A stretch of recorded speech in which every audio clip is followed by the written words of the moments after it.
daily ritual, mate, and I need that. So it's a good way for me to start my day. It's just what my body says. Hey, you know what? Today you should do that. I'm just playing jazz, honestly. I'm just playing jazz. I'm making it up as I go along.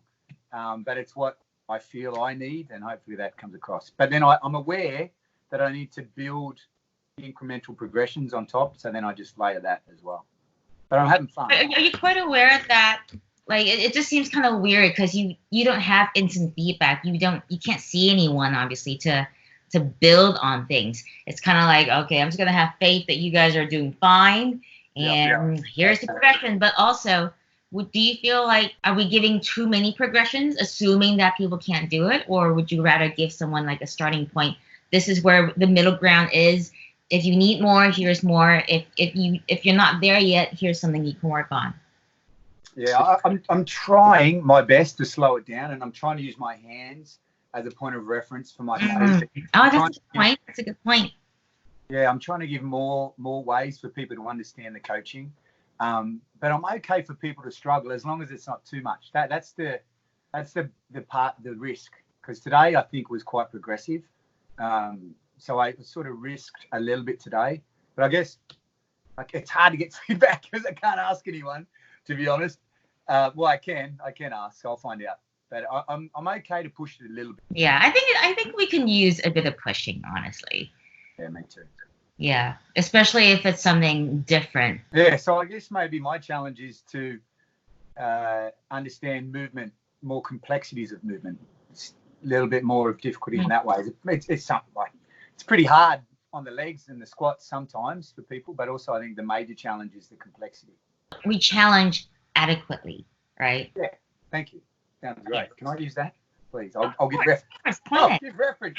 Emily told me. I was telling people on Instagram about your background, but I think there's probably going to be a lot I don't know of. What I do know of you is your capoeira background, is your movement playing background, and you are also curious with your exploration in different disciplines and movement, and you would look at something inquisitively before shutting a door on it.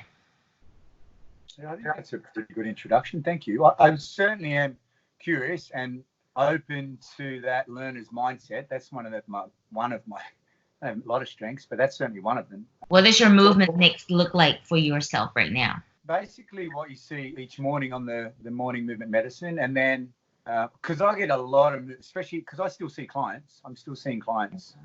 Well, not at the moment with what's going on with the not like that.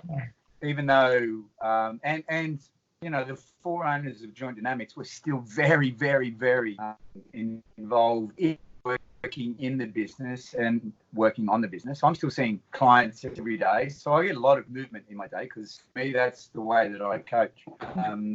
But sometimes I don't get enough load. So even though I get a lot of movement, when I have some Andrew time, I just try to simplify things and add load to my body. So I go with that mantra: maximal loads is less degrees of freedom, and then sub-maximal loads, like all that body weight stuff on the morning movement session, is more degrees of freedom. So I just play with those. I get a lot of sub-maximal load body weight movements, lunges, spine movements. I get a lot of that every day. It makes me feel great, so it's really good for my health.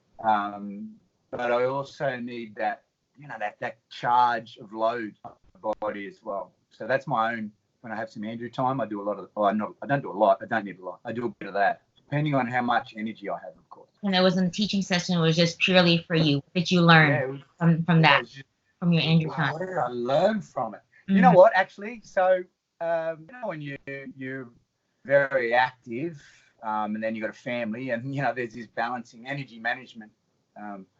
I've had some niggly ongoing sort of SI joint stuff. And lately I've just been doing a lot of unilateral stuff. So loading on one leg, loading on my forefoot, you know, that transverse arch on one leg, holding a heavy kettlebell. And what I learned, standing on one leg, I even used the power plate to get some vibration to really get my nervous system going. So I stand on one leg, do a single leg squat with a kettlebell. So I'm standing on my left leg, kettlebell on my right hand, on the forefoot, so my heel's not on the ground, so reduced base of support, so I'm quite unstable. But that rigid, getting good at creating that rigid structure in the foot. And I found that at 32 kilos for 60 seconds was almost my threshold. And then I felt that through my SIA joint and through my lower back, which is what I've been feeling with heavy squats and heavy deadlifts symmetrically just lately. So I have some little asymmetry somehow in my body, and I'm trying to work that out via unilateral stuff. But at the moment, what I found, honestly, the simplest, most honest answer I have is that 32 kilos at the moment on one leg doing single leg squats for 60 seconds, holding the kettlebell contralateral, is my threshold. To be honest, I find that frustrating. But so what I'm learning is acceptance. And I know that if I keep at it and just teetering on my threshold, I'll get through it. That's the way that the body works, and I believe that, and I have to, because that's if that falls down, then I've got nothing. So I'm just learning acceptance, to be honest. But also in my mind, Emily, when I go home, I got 2 kids, and both are active, so I need to save enough of me for when I get home that I can engage with my kids. And my son's very active. My daughter has moments of being very active, so I want to be able to save enough of me, my energy, to go home and connect and wrestle and walk up the peak and do those things that we do as a family. So that's another thing that I'm learning to get better at as well. Yeah, that's really refreshing to hear, and that's something we don't hear enough of often that is being spoken about, especially amongst parents, right? So with the process that you go through when you're learning what your threshold is and also experiencing frustration, experiencing whatever your inner dialogue might be experiencing on that day, how has that really helped you with difficult times? How has that trained your mind while you're training your body? There's a lesson in pain. And for me, it's crazy. So I'm one of the owners of Joint Dynamics, and I've never had less treatment in my life. I've never, I don't get to see the physios as much, hardly ever. Sometimes Eddie helps me out, which I really appreciate when I had some neck issues. So what I'm learning is, yes, I'm frustrated, but then the next voice is, after I get that voice of, man, what's going on? The next voice is, go back to that exploring voice. Okay, when you did heavy squats and heavy deadlifting, you didn't feel good when you got to about 100, 120, 110. Actually, the last time I deadlifted, about 110 for 5, my spine just went, whoa, that's it. So I went, okay, so let's go more unilateral stuff. So I got to the unilateral stuff, got to that loading point, got a similar feeling. So the first voice is frustration. Far out. The next voice is, okay, keep pushing, keep working out what it is. Because I feel so great at the moment with the body weight stuff. I feel amazing. Like after that session this morning, I feel really great. So maybe my body is just saying, just for a moment, back off on load, not for long, because there's that other voice that says you need load for your bones, maintain an optimal way. There's many ways, but what I believe is one of the most optimal ways is via overloading for short periods of time. So maybe I just need to step away for a little bit, which comes to acceptance. At the moment, I'm honestly having this internal battle as we speak. Don't say step away from load, but maybe at the moment, far out, I need to accept that, because it plays with my confidence with load with my SI joint at the moment, and it's been going on for a couple of months. Whenever I do body weight, I feel great. Whenever I put load to a certain point, like to say 110 in a deadlift and about the same for a squat, it just sort of says, you know what, mate, back off. And actually, I get a twinge. Like I literally get a twinge that'll stay with me for a couple of days. So these are physiological feedback, and it feeds into psychological, and it creates that, or restarts that loop again. How do you find that carry over to how you face problems, like life problems, like difficult situations and challenges? Does that also carry over? Like you learn when to back off, you pick your battles. You know what? Compliments to you, mate. You probably were my best teacher. Remember that night when you spoke at Joint Dynamics at Inside Scoot? Mm-hmm. So the formula for that is community through education. And my focus when I curate those events has been mostly on science. And, the functional medicine guys, the naturopathic doctors, the psychologists, everyone speaks from a science background. You got up and spoke from, I am a human. I've had my challenges. Here's my flaws. You were just an open book, and you had people crying. Like, you literally connected to people like I don't think any other. Damien Ryder was pretty effective, but you connected to people in a way that the science didn't. And I learned so much from that night, but both from you as an individual, like, wow, okay, yeah, physical pain manifests in emotions. Is emotions connected to physical pain? What's the root cause? I don't know. Emily seems to have presented it her way. That was really helpful for me. But also from trying to build community from my business perspective, it can't just be science, because we're humans, aren't we? And I can talk to a certain part of your brain and you can agree with me and I can educate you. But it seems that what drives human behavior, which is we're in the business of, is connecting with someone's emotions, being a real human, removing white paper for a section. And you did it. You just said, I'm Emily. Here's what I've been through. Here's what come up. I'm just going to share it with you. You were naked, mate. You were nude. It was so profound. And everyone in that room just went, whoa, that was beautiful. Like, Charlene, my business partner, was crying. Like, she was a mess. And she reached out to you and thanked you so much. And she spoke to me about it as well.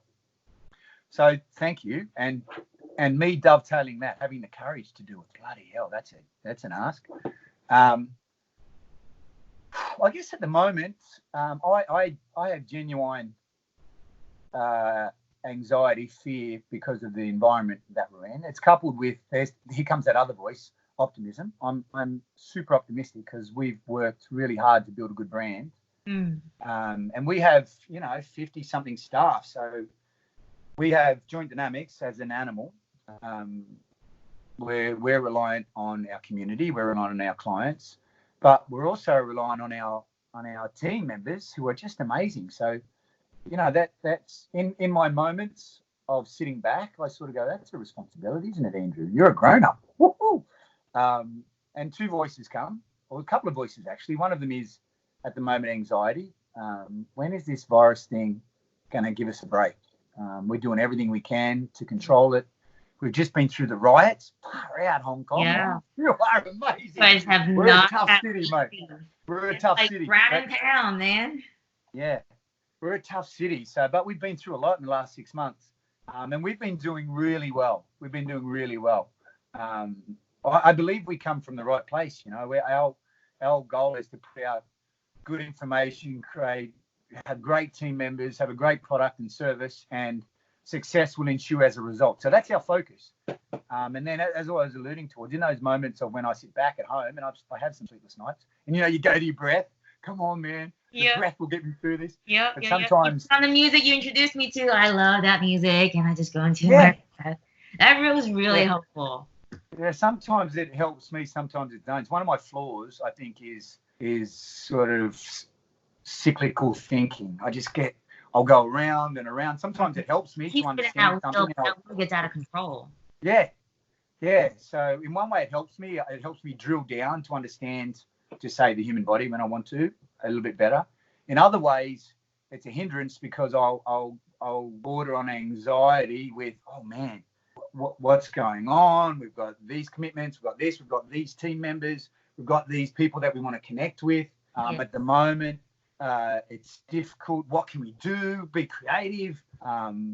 So I go through periods of that. How that manifests physically, to be honest, at the moment, I'm coping well. If we go back to what we started with, because I've got some rituals in my life that make sure that I do cope. If I didn't have my movement practice, I think I would be a different person. But thank God I have my movement practice. If I didn't have my family, my kids, I was going to ask you, how has that influenced what you want to educate your kids on?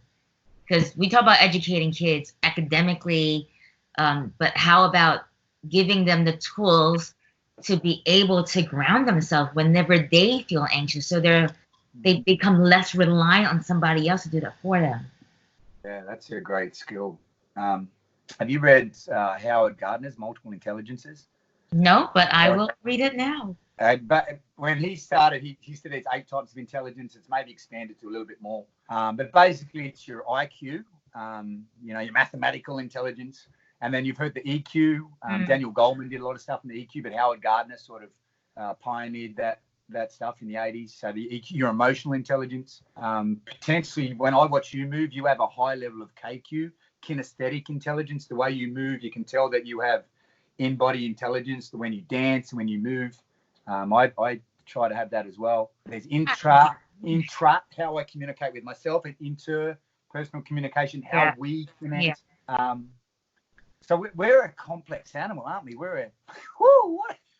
There's the reason why we are. There's the reason why we're a rat. So when I layer that onto how I'm a parent, it's hard, mate. I lose my temper. I'm a dickhead sometimes, just because I get caught up, and so I've got a lot of room for growth. But most of the time, I'm aware that maybe you don't educate your kids so much when you sit down and go, hey, 5 + 5 is 10. I should push them a little bit harder than that. But it's your everyday actions, I think, that are the greatest educator of your children as far as a parent's concerned. So I'm naturally an optimistic person, to be honest, Emily. I eat good food. There's every reason why I should be optimistic. 100% agree. To revive your energy itself. Thank you. So I just try to be that bloke, and it's easy most of the time. I'm not all the time, let's be honest. Sometimes I lose my temper. But when I do, and I don't know if it's to my benefit, because my kids are starting to understand me and leverage that. Sometimes when I lose my temper, I'll come back in and I'll say, okay, and we'll sit down and we'll talk about it. Yeah. And we're talking through it. And then sometimes little things, they'll twist it on me and go, I see. So I'm every day is a learning curve in that regard. My intent is obviously true because I'm their parents. Yeah.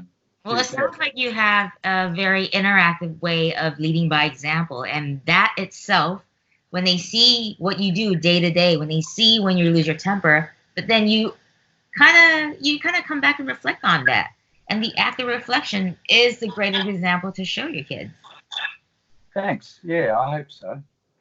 Yeah, I appreciate that. I appreciate what you said about when I spoke at Drink Dynamics as well. That night was very life-changing in terms of my perspective and how I felt, and it really encouraged me to move forward with my dream of wanting to get people's stories and share their stories. And you're right, connecting your community. We can have all the science that we want, but if it's not an appealing plate of food, no one's going to want to eat it, really, unless it's like a shared experience.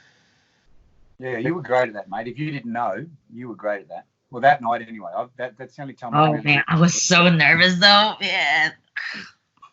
Emily, no, you weren't, because you just... Why would you be nervous? Because you didn't hide anything. You didn't hide anything. So if you were nervous, man, you were courageous, because you didn't... There was nothing that you held sacred for yourself that night. You just shared, I'm a human. Here it is. Here's what happened to me. And that was beautiful. It was really cool. And in some way, if I dovetail that, what I learned from that, which I apply to, let's say, my business and my kids and whatever, I have this sort of idea that when you work with someone one-on-one, there's almost this unspoken agreement that I have that sort of says, hey, I'm a human with my faults and problems and my passions and my expertise. When we work together, I believe that you're a human. Got that part right. You probably have your faults and problems and your areas of expertise. At the moment, though, let's leverage my areas of expertise and some of yours, and let's just work together to create this power team, which benefits you.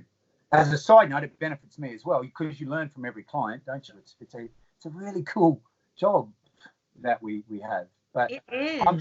I'm just someone with my faults and problems, my areas of expertise, my passion that drives my study to be better, because I'm naturally a competitive person anyway and very curious.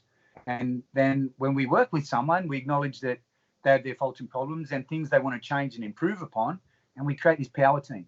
And that's something that I really walked away with from your talk that night. It's okay to be flawed. Yeah. Far out. Prior to that night, I was probably the only perfect human being on the planet. You know what I mean? Like, you showed me that I wasn't. Damn it. And I'm good with that.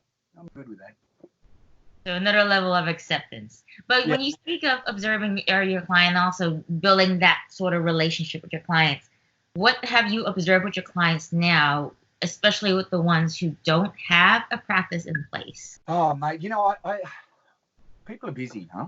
People are really busy, and they have a lot of stuff going on in their life. And if I pick up that little rectangle that we keep in our pocket all the time, we can be busy 24/7. So I really value the human connection. And even though at the moment it's hard with social distancing, and maybe we're we're exploring human connection via this medium of Skype or Instagram or Facebook. That seems as though we need to explore that. But you know, me and you hanging out together like this, if we were communing, sharing a meal, that's good for my health to hang out with you, Emily. But it would be even better for my health if we were together. If I was literally across from you, and I could pick all those nuances of your body language, and I could pick all those nuances, and maybe sometimes, a little bit of human touch in the right context make you feel more confident, relaxed, and even from a movement perspective can guide my hips to where they should be going, as opposed to bailing out or running away from a spot that I don't feel confident. I really believe that human connection is still, it's a connection to the earth, isn't it? So I think that's really important, and I hope soon that I can reintegrate that back in my daily practice with my clients. If not, then I need to excel at doing what we're doing right now. I need to excel at creating an authentic connection with humans, and this is one-on-one, in this environment. And that to me is new. Like you said it, I don't really practice social media, to be honest, because I just, I'm not right or wrong. I have no idea, but it's just, I like to read, to be honest. And I feel that if I had to choose between reading and social media, because I'm a lazy person, if I look at social media, I might find myself scanning through things, and then I'll go, what did I just look at? You know what I mean? It was brain dead time. We see you reacting this way right now, but you know what? You don't need to. You got your team, you got your kids to do all social media stuff for you. Can I leverage art? Because people go to work, and sometimes people go to work because they need to. Often people will. Why do you dance, Emily? Can I ask you a question? Why do you dance? I dance because it feels good. It makes me feel good. That's art. That's one of the highest forms of communication. When you move your body, you're taking me somewhere. When I watch a beautiful dancer, that's communication. So that's art, and hopefully people freely go to art. Maybe it's a desire to be creative, or maybe we don't have the confidence for that because we don't move so well. So when I think about how individuals, you as human beings, or my clients that I work with can benefit, mate, there's a list. Like at the moment, I go immunity, because your immune system doesn't move unless you have the muscle pump effect, especially movement of the spine, the shoulders, around the neck, to get all the lymph to flow through the body. So I do have a well optimized immune system, because if I sit here and don't move, then my immune system is compromised. If I move frequently, because that's how I move lymph, through the system, that muscle pump and the respiratory pump that assists. If I don't do that, then my immune system's compromised. So I need to move to be healthy. 1, 2, brain health. Brain health.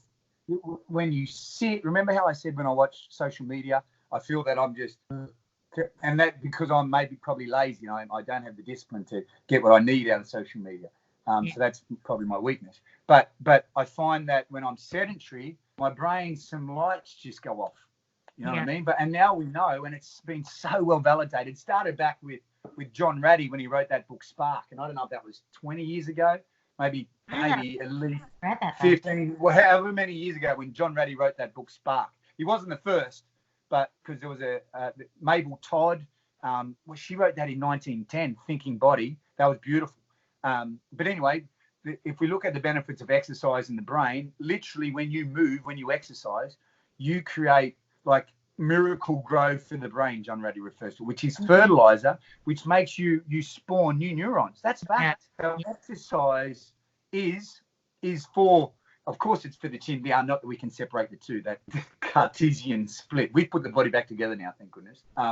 But when you move, when you exercise, and especially when you add complexity, when you learn something new, when you learn a new dance move and you do things where you're crossing your center line. So that's something that there's new communication, new pathways of communication that have to be formed. Yeah, exactly. The more you do that, the more myeliniation, remember that fatty acid that insulates, the more myelin you lay down. So you're literally growing your brain, you're spawning new neurons, especially in your hippocampus, which is related to memory and storing movement patterns and stuff. So I go there, man, I have so much validation why what we do isn't so important. And of course, for your maintaining of muscle mass, increasing bone mineral density. So the way that I think about it, I have all these algorithms that are always floating around up here. You know what I mean? And when it's for the right time to maybe influence human behavioral change, as long as I'm coming from the right place, and I am, then I will draw on that algorithm and let you know today, because you've come in, and I'll go, hey, out there's a virus. If your immune system is compromised, then you put yourself at a disadvantage. If your immune system is optimized, you're in a little bit of a better shape. We're just playing the percentages games. There's no black or white. But do you know what? When you move like this and you move at a full body movement, you're shifting lymph around your body, and you see people go, oh yeah, okay.